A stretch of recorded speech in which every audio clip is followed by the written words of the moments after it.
Welcome back. So today we are going to dive into Esther chapter 4.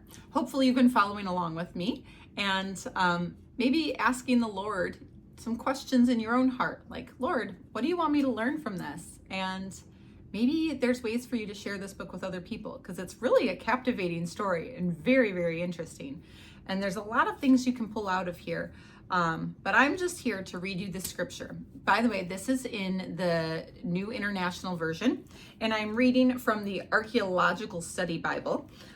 So there's different different versions of the Bible. And I chose this one mostly because it was a really easy one for me to get to in my house, but I like reading the archaeological studies that go alongside it. It's also kind of an easy read. So some things are direct translations and other passages or other versions of the Bible are paraphrases. So there's different ways that you can read the Bible, but the important thing to remember is that God speaks to your heart and you want to listen for that. And he can speak through any version, but there's different ways to dive deep into the Bible. And things you've read before, you can read again and God will highlight something new for you to understand. So it's always good to continually read his word. All right, let me jump in to chapter 4. They titled this one, Mordecai Persuades Esther to Help.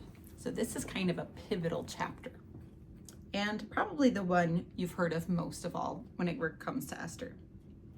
When Mordecai, that's Esther's cousin, remember, who had raised her, learned of all that had been done, he tore his clothes, put on sackcloth and ashes, and went out into the city, wailing loudly and bitterly.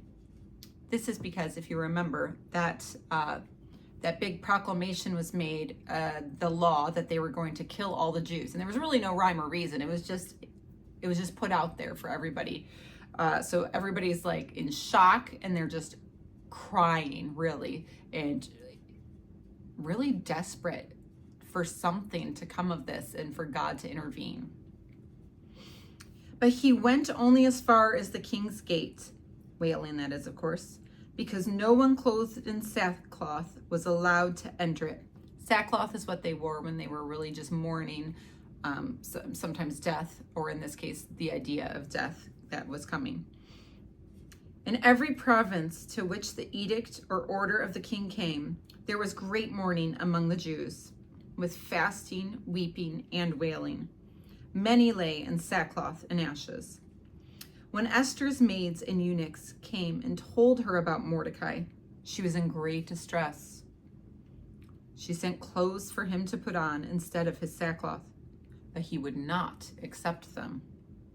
Then Esther summoned Hathach, I hope I say that right, one of the king's eunuchs assigned to attend to her, and ordered him to find out what was troubling Mordecai and why.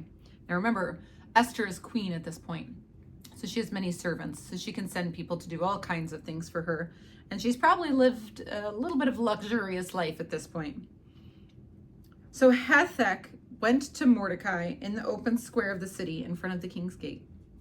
Mordecai told him everything that had happened to him, including the exact amount of money Haman had promised to pay into the royal treasury for the destruction of the Jews.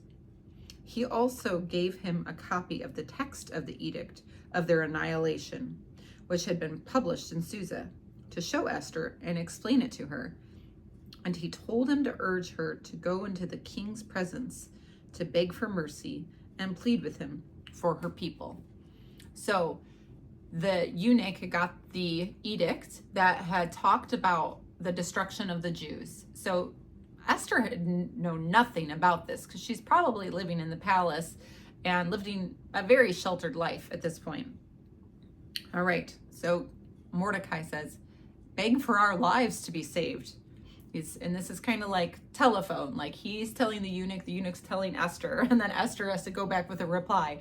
So there's like this middleman going between them. Hathach went back and reported to Esther what Mordecai had said. Then she instructed him to say to Mordecai, all the king's officials and the people of the royal provinces know that for any man or woman who approaches the king in the inner court without being summoned by the king, but no one, whoops, I read that wrong. Okay, I'm going to try that one again. We'll try that again. Hathach went back and reported to Esther what Mordecai had said. Then she instructed him to say to Mordecai, all the king's officials and people of the royal provinces know that for any man or woman who approaches the king in the inner court without being summoned, the king has but one law, that he be put to death. So if you're not summoned by the king, then the king can put you to death.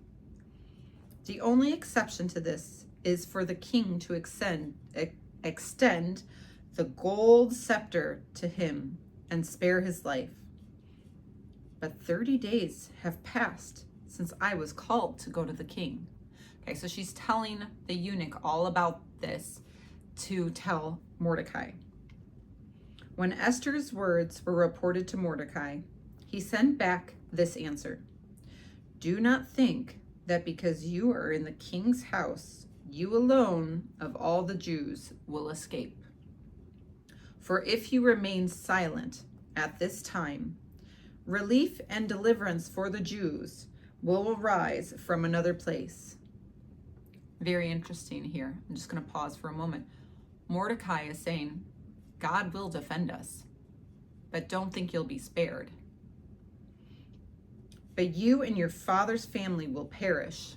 Exactly. He's saying, you probably won't survive, but God will make a way.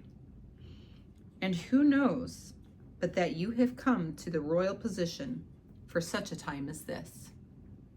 Encouraging Esther, you were born with a purpose. This could be the very reason that you are the queen right now. Then Esther sent his reply to Mordecai. Go, gather all the Jews who are in Susa, and fast for me. Do not eat or drink for 3 days or nights. And I and my maids will fast as you do. When this is done, I will go to the king, even though it is against the law. And if I perish, I perish. In other words, if I die, I die. So Mordecai went away and carried out all of Esther's instructions. So it sounds like Mordecai's words really hit home with Esther.